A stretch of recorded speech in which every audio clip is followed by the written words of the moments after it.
근데 어차피 똘똘한 한 채는 물 건너간 것 같고, 이제는 똘똘한 한 채는커녕 띨띨한 한 채라도 사야만 하는 상황이 벌어지고 있습니다. 모든 정책의 방향성이 더 좋은 주택으로 대출받아서 이사가지 말고 그냥 기다리라는 이야기예요. 그래서 앞으로도 이런 방향성은 크게 바뀌진 않을 것 같다는 생각을 해요.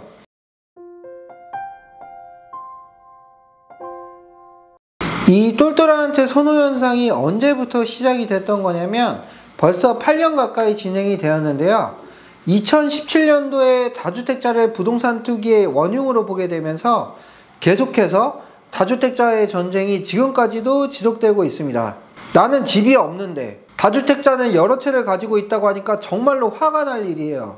그래서 다주택자는 적폐 세력이 되는 거고요. 한참 집값 오를 때는 고개도 못 들고 다녔어요. 다주택자인데 다주택자라고 말을 못해. 그렇지만 저는 포기하지 않고 다주택을 유지하고 있어요. 앞으로도 유지할 거고요. 제가 사실 가족명의까지 해서 띨띨한 4채를 가지고 있거든요. 근데 어차피 똘똘한 한 채는 물 건너간 것 같고 딱히 뭐 앞으로 떨어질 일도 잘 없어 보이거든요. 그래서 사실 급하지도 않고 세금 올리면 뭐 세금 더 내야겠죠. 그런데 제가 이렇게 자신감을 갖는 건 제가 가지고 있는 아파트들에 대해서 믿고 있기 때문이에요. 진짜 여기가 엄청나게 대박이 난다 이런 것까지는 아닌데요. 그냥 그때그때 상황에 맞게 판단을 해서 주택을 샀었던 것들이라서 앞으로도 손해볼 일은 없을 것 같아요. 이미 많이 오르기도 했지만요. 아무튼 다주택 규제는 2017년부터 해서 지금까지 계속되어서 주택 임대 사업자를 강제로 말소를 시키고 다주택자들에게 취득세를 중과시키고 양도세까지도 중과를 시켰어요. 그리고 안 팔아? 그럼 종합부동산세를 때려서 버티지도 못하게 만든 지가 벌써 8년 됐어요. 그래서 버티다가 못한 다주택자들은 자식에게 증여를 하기도 했고요. 급하게 처분하는 상황도 많이 발생을 했었습니다. 이러다 보니까 다주택자들은 대부분 서울에서 많이들 사라졌어요. 그리고 기준금리가 급등하는 2022년도부터 해서는 부동산이 하락하는 시기가 찾아왔었는데요. 그때도 다주택자 규제는 풀릴 수가 없었어요. 아무래도 국회의 다수가 다주택자 규제를 계속하기를 원하시는 분들이 차지를 하고 있었기 때문에 법안 개정이 되지 않은 상황에서 지금까지도 다주택자분들은 규제를 받고 있습니다. 그런데 또 서울의 반포 원베일리 같은 경우는 34평이 70억 이상에도 거래가 되고 있고요. 지금 한강벨트 지역 같은 경우는 30억씩 거래가 되고 있는 이상한 시장 상황이 벌어지고 있어요. 다주택자를 규제해서 투기꾼을 잡는데 왜 고가주택만 가격이 올라가냐? 이게 궁금하실 수도 있는데 이게 바로 똘똘한 한 채 선호 현상이에요. 예전에는 다주택자분들이 서울 핵심지 집값이 올라가면 굳이 그렇게 주고 거기 가기보다는 좀 덜 오른 강북지역이라든가 아니면 수도권 지역의 주택을 매수를 해서 또 전월세를 내고 투자를 했었습니다. 그리고 본인이 갖고 있는 핵심지의 집 같은 경우를 오히려 전월세로 주면서 수도권 외곽에 거주하시는 분들도 많이 계셨기 때문에 선택지들이 다양했는데요. 딱 한 채만 가지라는 정책이 계속되다 보니까 가장 비싼 주택 한 채만 실거주로 보유를 하고 나머지는 다 처분하기 시작한 게 벌써 8년째예요. 그렇다 보니까 이렇게 시장에서 이상한 상황이 계속되고 있는 거예요. 이게 어떤 상황인지 정확한 판단을 위해서 지금 서울주택가격 5분위 배율을 보게 되면 서울 지역의 하위 20%하고 상위 20%의 주택가격 차이가 무려 6.8배가 나온다고 해요. 전국으로 보면 11월 기준으로 12.7배까지 차이가 아주 심각하게 나는 상황이에요.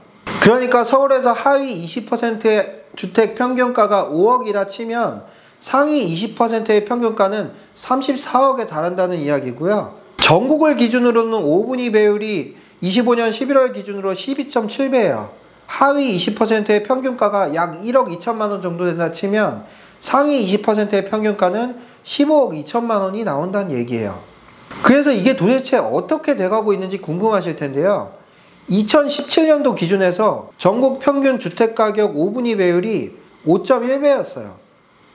이게 12.7까지 벌어져 버린 거예요. 8년 사이에 상위 20%의 주택가격과 하위 20%의 주택가격 차이가 5배에서 12배까지 더 크게 벌어졌다는 얘기예요. 그래서 지금 너도 나도 서울 핵심지로 가려고 몰려가고 있는 상황인데요. 서울의 강남이나 용산 이런 데 좋죠. 그런데 거기 가서 살아야 할 이유가 있는 사람도 있지만 그렇지 않은 사람들이 더 많거든요. 저 같은 경우는 강남 가서 살 이유가 1도 없어요. 양주에서 부동산을 하고 있어서 지금도 출퇴근이 힘든데 강남에서 못 살아요. 물론 집을 준다면 들어가 살겠습니다. 열심히 출퇴근해볼게요. 아무튼 이렇게까지 사람들이 서울의 똘똘한 한 채 선호 현상이 심각해졌다는 얘기고, 이렇게 주택가격 격차가 심각하게 벌어지고 있는 상황이다 보니까 이제는 똘똘한 한 채는커녕 띨띨한 한 채라도 사야만 하는 상황이 벌어지고 있습니다. 아니, 강남 핵심지 같은 서울에서도 상위 단지들만 가격이 올라가고 그렇지 않은 단지들의 가격차가 계속 벌어지는 상황이 지속되고 있는데, 이건 다시 말해서 실수요자들이 서울 핵심지로 계속해서 들어가고 있는 상황이라는 거예요. 그래서 수도권에 사시던 분들이나 지방에 사시던 분들도 이 똘똘한 한 채 선호 현상이 심화가 되면서 계속해서 서울로 진입하고 있고, 이렇게 해서 모든 사람들이 1주택을 산다면 어떻게 될까요? 그럼 전월세가 나올 수가 없겠죠. 전월세는 다주택자들이 내게 돼요. 그래서 서울 지역에 전월세도 부족하고 매물도 부족한 상황이 이어지고 있어요. 그나마 신규 입주 물량이 생기면 주변 지역의 전월세 공급이 일시적으로 많이 이루어져서 수요를 많이 흡수하는데요. 올해 나온 대책들을 살펴보게 되면 627 대책에서 무주택자나 1주택자만 대출해준 정책이 나왔죠. 그리고 전입의무를 부과를 했어요. 그러니까 대출을 받아서 잔금을 치고 나서 전세나 월세 내는 게 불가능해진 거예요. 그리고 10.15 대책에서는 서울 전역과 경기 남부 일부 지역을 토지거래 허가구역으로 묶었습니다. 그럼 서울 지역은 앞으로도 전월세를 낀 매매가 불가능하고요. 내가 집을 사서 실거주할 게 아니라면 주택거래 허가 자체가 나오질 않아요. 그러니까 앞으로 거래되는 물건들은 모두 다 실거주란 이야기죠.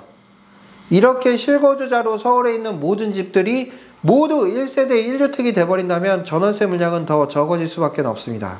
그래서 내년부터는 서울과 수도권 전역의 주택 공급량이 계속 줄어드는 상황이 올 텐데, 그럼 전월세 물량은 계속해서 부족할 것이고 앞으로 전월세 가격은 오를 수밖에 없겠죠. 내가 주택을 매매할지 여부는 선택이지만 거주해야 될 집은 반드시 필요한 거기 때문에 집을 매매하지 않더라도 누군가에게 빌려서라도 살아야만 하기 때문에 어쩔 수 없이 내 집이 없으면 전월세라도 들어가야 돼요.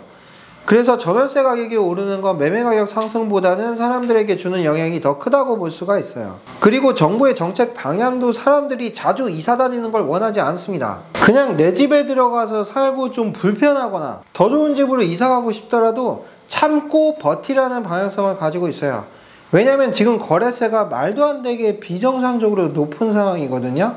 양도소득세 같은 경우는 1년 미만의 경우에는 70%에다가 다주택자 중과 유예도 내년이면 다 끝이 나고요. 취득세 같은 경우는 3주택부터는 8% 중과를 시켜가지고 지난 8년 동안 거래를 계속해서 막아왔습니다. 거기다가 갈아타기 하려는 수요까지 막기 위해서 대출 규제를 6억으로 제한을 해뒀고요. 다주택자는 뭐 대출이 아예 안 되고요.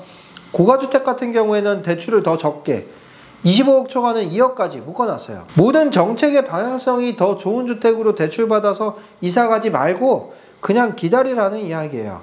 그래서 앞으로도 이런 방향성은 크게 바뀌진 않을 것 같다는 생각을 해요. 그럼 서울 강남구에서 시작이 돼서 강북구까지 전월세 매물이 줄어들 것이고 실거주하는 집들은 매매로 나오지 않게 될 거예요.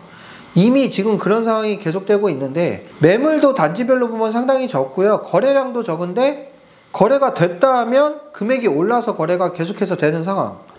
그리고 임차인들은 계약갱신이 끝나고 나면 예전에 들어갔던 전세 가격보다 너무 많이 올라서 깜짝 놀라면서 그 주변에 그 금액으로 맞출 수 있는 집이 없어서 다른 지역으로 밀려나고 있는 상황이 이어지고 있는 거죠. 그래서 누구나 똘똘한 한 채를 갖고 싶어 해요. 그런데 모두가 강남 살 수도 없는 거고 그건 예전에도 불가능했어요. 지금 더 심각하게 불가능해져서 그렇지. 그런데 아까 말씀드렸던 5분위 배율에서 하위 20% 주택가격 대비해서 상위 20%의 주택가격이 서울이 6.8배고 전국 기준으로는 12.7배라고 말씀드렸잖아요. 이게 불과 8년 전엔 전국 기준이 5.1배율이었으니까 이게 대체 얼마나 심각하게 벌어졌는지를 생각해보면 이건 정말로 비정상적인 시장 상황이라고 볼 수밖에 없어요. 물론 주택가격 양극화가 이렇게까지 벌어져 버린 데는 신축 선호 현상까지 겹쳐버린 이유도 있긴 하지만 제가 보는 관점에서 지금의 양극화는 일반적이지 않은 수준까지 갔습니다. 그럼 앞으로 고가 아파트가 떨어지던가 아니면 저가 단지가 올라가던가 둘 중에 하나가 돼야 할 텐데 제가 보는 관점에서는 양극화가 여기서 아주 더 크게 벌어지기란 수치적으로 너무 격차가 크게 나는 현재 상황이라고 볼 수 있어요. 여기서 정부 정책을 정말 또 얼마나 이상한 거를 많이 해가지고 더 벌어지게 만들지는 모르는데, 일반적인 상황에서는 이렇게 단기적으로 불과 8년 사이에 2배 이상 벌어져 버린 거는 일반적인 상황은 아니지 않나 생각을 하고 있어요. 그리고 지금 상위 20%를 똘똘한 한 채라고 치면 중위권에 있는 20에서 60%는 띨띨한 한 채라고 볼 수가 있거든요.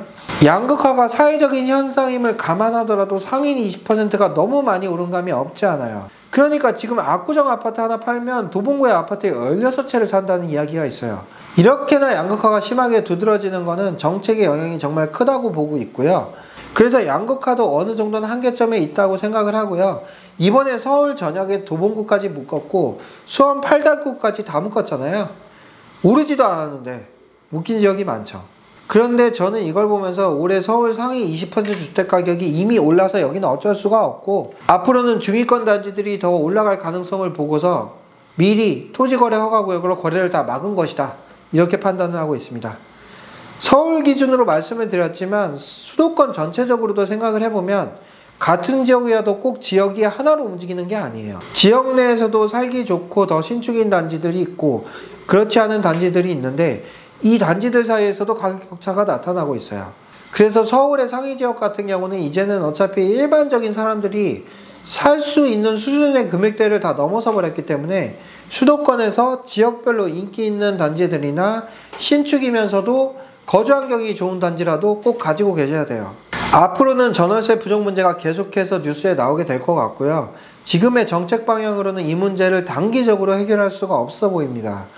그리고 지난 8년 동안 다주택자를 계속 잡아왔잖아요. 이게 하루아침에 다시 없던 일처럼 되는 게 아니기 때문에 지금은 계속해서 집을 못 사게 하고, 또 집 살 거면 허락을 안 해줘 버리고, 이런 방식으로 거래를 막는 방법밖에는 주택가격 상승을 막기가 어려워지는 상황이라고 봅니다. 무엇보다도 지금의 무주택자분들 같은 경우는 지금 전월세 살고 계시기 때문에 상황의 심각성을 잘 모르시는 경우들이 많아요. 보통 주택을 소유하고 계신 분들 같은 경우는 당장엔 거래를 하지 않더라도 주변의 시세나 거래 동향에 대해서 어느 정도 관심들을 가지고 계시거든요. 그런데 임차인들은 정말로 관심이 없어요. 이게 정말 문제거든요. 지금 빨리 주변에 부동산 알아보시고 재계약 때 어떻게 할지에 미리 생각들을 좀 해두셔야 될 것 같아요. 지금 전월세 가격이 2년 전 가격이 아니에요. 저희 단지 2억에 전세했던 게 지금 2년 만에 3억 3천 전세계약 쓰고 있고요. 양주도 이런데 서울 같은 곳은 오죽하겠냐고요. 그리고 수도권 지역은 생각보다 대출이 잘 나오기 때문에 전세 사시는 분들이 전세 말고 매매로 살겠다 하면은 매매를 하실 수가 있어요. 돈이 부족해서 전세 사시는 게 아니에요. 예를 들어서 3억에 전세 사는 사람이 허리띠 좀 졸라매고 대출 좀 받으면 5억에 매매를 못 사는 게 아니거든요. 그런데 주택가격이 높은 지역은 정말로 전세 6억 살던 사람이 12억, 15억 주택을 어떻게 사겠어요? 거기는 정말 재계약 때마다 밀려나는 상황이 발생할 수밖에 없는 지역이고요. 수도권 외곽 지역 같은 경우는 아직 기회들이 있습니다. 그리고 아직까지는 수도권에 대출 규제나 정책적인 규제들이 들어가지 않아서 괜찮지만, 내년에 수도권 집값 오르게 되면 여기 전체 다 막을지도 몰라요. 이번 정부는 정말 무섭거든요. 그래서 기회가 있으실 때 띨띨한 한 채라도 사시라는 말씀 드릴게요. 영상이 도움이 되셨다면 구독과 좋아요 한번 눌러주시면 저희가 다음 영상 만드는 데 도움이 될 것 같습니다.